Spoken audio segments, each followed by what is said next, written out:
Ford is an American car company widely regarded as one of the most popular brands of cars ever. Its headquarters are located in Dearborn, Michigan, only 8 miles outside of the automotive capital of the nation, Detroit. Henry Ford first started a company called the Henry Ford Company that attempted to produce automobiles, but in 1901 they changed their name to the Cadillac Motor Company and forced Henry to leave with only the rights to his name. He started another company called the Ford Motor Company. The company started in 1903 in a small factory that Ford bought for $28,000 in cash. He had a few notable investors such as John and Horace Dodge, who later went on to found Ford's rival company. As the company was just starting out, they only produced a few cars a day assembled by groups of 2 to 3 men. The company led the world in the expansion and refinement of the assembly line. Between 1903 and 1908, Ford produced the models A, B, C, F, K, N, R, and S. Hundreds or a few thousand of most of these were sold per year. In 1908, Ford introduced the mass-produced Model T, which totaled millions sold over nearly 20 years. In 1927, Ford replaced the Model T with the Model A, the first car with safety glass in the windshield. Ford launched the first low-priced car with a V8 engine in 1932. Henry Ford tried to cover all the bases in the car manufacturing business and bought Lincoln to add on to his company and begin to sell cars to the luxury market to compete with the companies like Cadillac and Packard.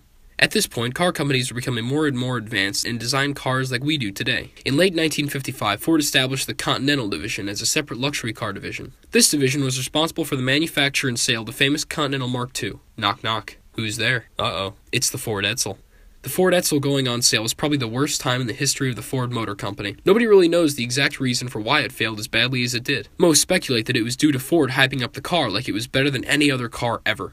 Its elegance, its engines, its exciting new features make other cars seem ordinary. Everyone expected the Edsel to be the best car anyone had ever seen, but in actuality it was just a normal everyday car. After recovering from the unbelievable disaster of the Edsel in the late 50s, Ford was in a ditch and couldn't find a way to get themselves out. Luckily, in late 1964, Ford came out with the Mustang and created the new class of car, the pony car. A cheap, small car with big motor and a lot of horsepower. Other companies loved this idea and created some candidates for this class. Chevy began to produce their Camaro in 1967, which started as a bomb that nobody wanted to buy, but then became more popular as the years went on. Dodge made a pony car as well, a successful one, the Dodge Challenger. This car gave the Mustang a run for its money with its near race-spec technology and larger engine. After 1968, the pony car started to become bigger and soon changed the pony car class to the muscle car class. Muscle cars had more straight lines, bigger engines, and more weight. They were large cars that were definitely a force to be reckoned with. Cars like the 1969 Mustang, Camaro, and the Charger were great examples of this new style. Knock knock. Who is it? It's the oil crisis of 1973. The Organization of Arab Petroleum Exporting Companies had issued an embargo on shipping oil due to the Yom Kippur War with the United States.